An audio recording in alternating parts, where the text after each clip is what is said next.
Hey everyone, Paul here, and today we're going to be making a video on this stuff.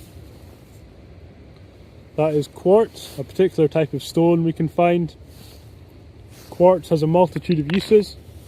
We can use it for making sort of impromptu knife blades. The reason I say impromptu is because it's not like flint. Flint is a very workable material. Quartz is very unpredictable in the way it breaks.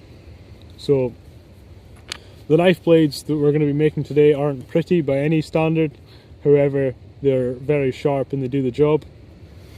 Quartz can also be used for making arrowheads, it can be used for making fire, scraper tools. It's got a lot of different uses. So in today's video we're going to go over finding quartz.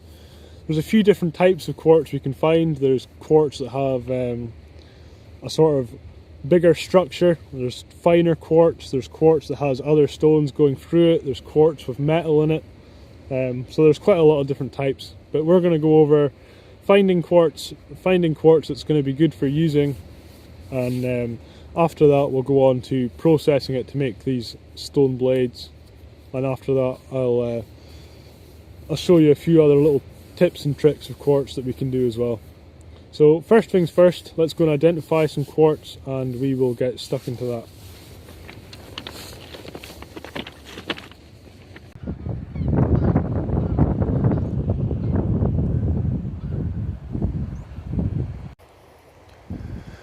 Okay everyone, so as you can see I'm not in my usual woodland spot today. I'm actually in Benbecula, which is in the Outer Hebrides in the northwest coast of Scotland, which is where I'm lucky enough to call home. And I'm on a beach today, and that makes it very easy for finding quartz because we have all this exposed rock. I can actually see a few pieces in front of me here. There's a couple of bits here. We'll check those out in a second. But you can find quartz in a woodland environment, and my go-to place for finding it in the woods is under the roots of trees. So a tree that's blown over in a storm, for instance, if you go and have a poke around in the roots, quite often you'll find bits of quartz. Because it's such a hard rock, it doesn't break down as easily, and you'll find bits there. And those bits of quartz can be used in just the same way that we're going to use the quartz we find here today. Anyway, let's go and have a look at this quartz here and we'll determine whether or not it's good to use. So in front of me here we have the 3 bits of stone that we just spotted. And the first bit I'm drawn to is this bit here. As you can see, quartz is a very white stone, and that's its biggest identifying feature, is the fact that it's so white. When you put that in a sort of normal surrounding, it stands out, which makes quartz really easy to find. And the reason I say this is our most ideal piece is because, as you can see, it's a very sort of smooth quartz, so the particles that make this up are rather fine. And when you compare that to a piece like this, which as you can see is sort of more grainy, a bit chunkier, that to me would suggest that it's not going to fracture quite as well. And it's fracturing we do with rocks that produces the blades that we're going to use for cutting. So that's what we're looking for ideally. However, that piece is a bit small. The thing with quartz is, because it's such an unpredictable rock, when you break it, you have to have quite a few bits to actually get a usable knife blade out of it. So the sort of size I'd be looking for is about this. However, as you can see, this quartz here is actually made up of 2 different stones. So we have quartz on this side, and then you can see a clear line where there's this other rock sort of inclusion.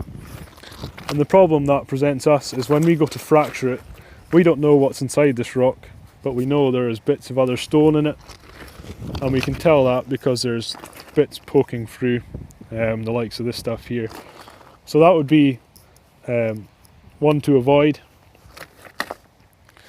This would be less than ideal, but it could be used, I'm sure. And the smooth stuff here is kind of exactly what we're looking for. This piece is maybe a bit small, but that's what we're going for. So I'm going to go and have a look around and see if I can find a few more bits that we will be able to use, and I'll be back with you shortly.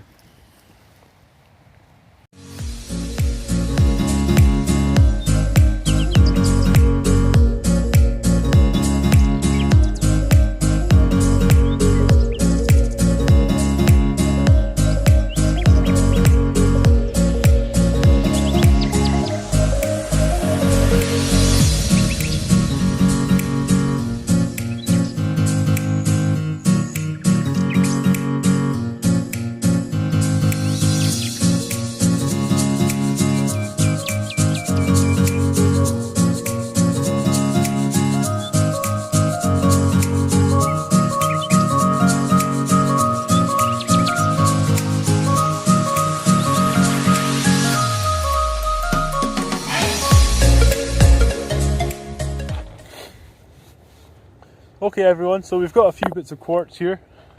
I managed to collect a few nice pieces. Hopefully one of these will produce a nice blade we can use. So the next thing is finding a place where you can safely hammer down on these stones. And as you can see here, I have a rock on this side and a rock on this side, and it creates a crack here. And that's perfect for letting me put stuff in and not having to worry about it moving when I'm hitting it. And that's important because when you start hitting hard rocks against other hard rocks, it's always going to be dangerous. It's a bit of a dangerous thing to do. So the reason we go for a crack where we're going to put our stone is because if you have it up here where it can, shoot off when you hit it, if you miss and your fingers come down and glance off it, you can quite easily end up with broken fingers. You can do some real damage to yourself. Another thing I should mention is I would recommend wearing maybe gloves and eye protection, because it is a dangerous thing to be doing. I mean, you're essentially playing with something that's as sharp as glass, and there's going to be little bits of it flying around. So gloves, eye protection, all that stuff, because again, it is a dangerous thing to do. Anyway, we have our crack here, and got a few nice bits of quartz. I think we'll start off with this one here. And getting down to business, what we're wanting to do is find a nice, heavy, smooth stone we can hold comfy. Don't pick a stone that's too heavy for you. Don't pick a stone that's too small in case you hit your fingers. So this one here is about perfect for my hands, and I know I can beat down, not a problem. And what we're trying to do is just break the stone up. Now, it's very tempting to just get carried away and go as hard as you can hitting this stone, but what that actually does is shatters the whole structure inside the rock. What we're trying to do is just gently tap it to break apart the layers, and that's where we get our fragments from.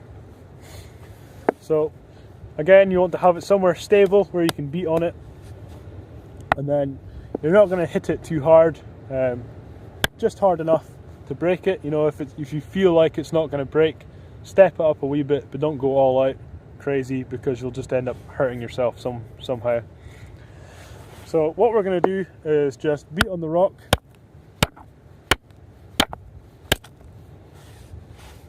and as you do that, as you can see, I've just managed to break off a few flakes here already. Not really ideal flakes, but sharp. Hopefully you can see the edge on that, and it comes off pretty quickly. So once you've hammered your rock, there's going to be little fragments, and another bonus to having this crack is you can put all those fragments down there. That way they're not coming up and hitting you in the face.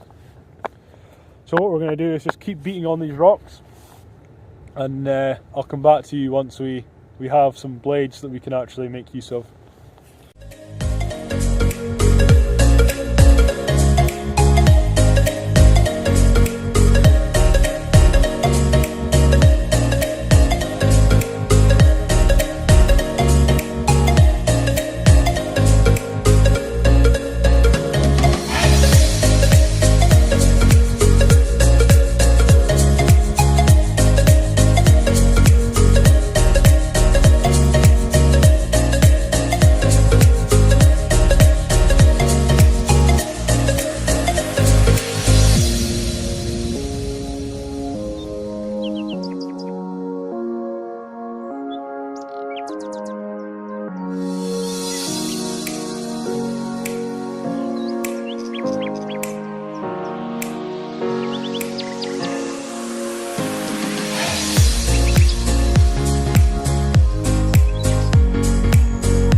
Okay, so as you can see, we've been beating on those rocks for a wee while.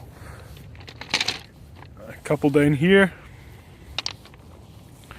And we've got a few of the good flakes up here. Some of them aren't so very good. I wouldn't consider that one to be very good just because it's rounded at the top, and usually means the edge is a bit rolled over. But the likes of this is probably one of our best bits. You can see just how sort of sharp that edge is, and that would be a fantastic cutting tool. You can see how it's almost like it's serrated, so very sharp. Got a few other pieces. This here, again, a very good piece. You can see just how thin that is, and that could be quite easily turned into an arrowhead. You would just work away at the tip here, and you'd be able to get an arrowhead out of that without too much problem. Again, it would be a very rough arrowhead because quartz just isn't as workable as flint, but it would do the job. So now we have a few pieces here. Let's go and see if we can find a few things to cut up and see just how it performs. Okay everyone, so we have some of our quartz blades here, a few nice pieces. And I've gone and I've collected some test materials. So here we have a nice bit of rope, a bit of wood here, a bit of seaweed, vegetable matter if you will, and we'll do a wee bit of a test and see how our blades perform. Okay everyone, so I've got some bits and pieces here. We'll start off with the blue rope. I got a few different of my quartz blades here, and it's important to remember that these are stone tools, so don't expect them to be as sharp as your, normal bushcraft knife or whatever, but let's just see how they perform, shall we?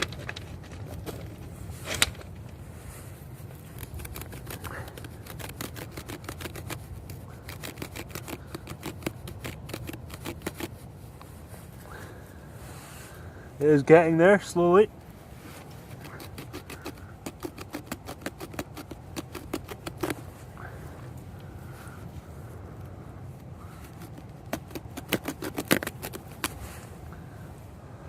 So there we go. It took a wee bit of work, but it did get there. Next we have a bit of seaweed of some description. I'm just picking random quartz flakes here, so we'll see how it goes. A bit of seaweed anyway.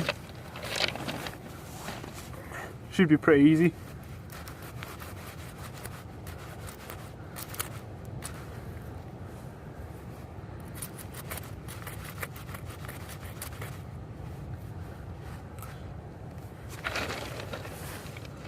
Got through that, not too much problem. And a bit of wood here. Now it's important to remember that with stone tools they weren't used for sawing directly through material, not unless it was a very good blade. More often they were used to scar around the edges, and then that was then used to break the stick. So we'll see how we get on here.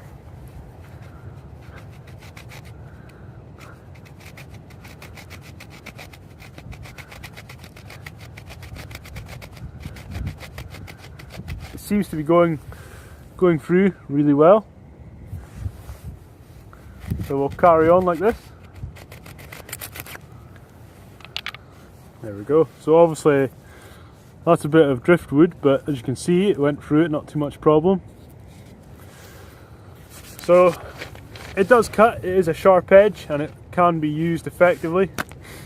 I mean, you can mount these into handles and make nice blades out of them, but as an impromptu spur of the moment knife, it does a good job. And one other little nifty trick I'll show you that isn't quite primitive, but it's a cool little thing to know, is how you can use it to start a fire with your ferro rod, surprisingly.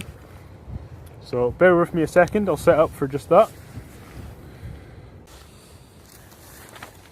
Okay, so I've got a nice pile of birch bark here. I've got my ferro rod. I'll put that down here like that. And then I have a few nice bits of flint here. We'll try this piece.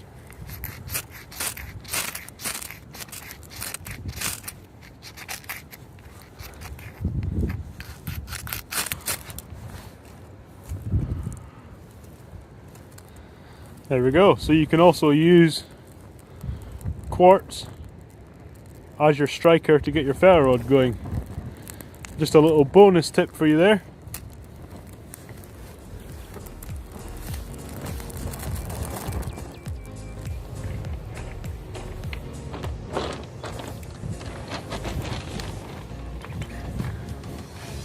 Okay guys, so that's going to do it for today's video. I hope you found that useful. If you go out and give it a go, be sure to let us know how you get on in the comments. Feel free to subscribe. You can hit my lovely face up here. And go back and check out my other videos, that'll be cool.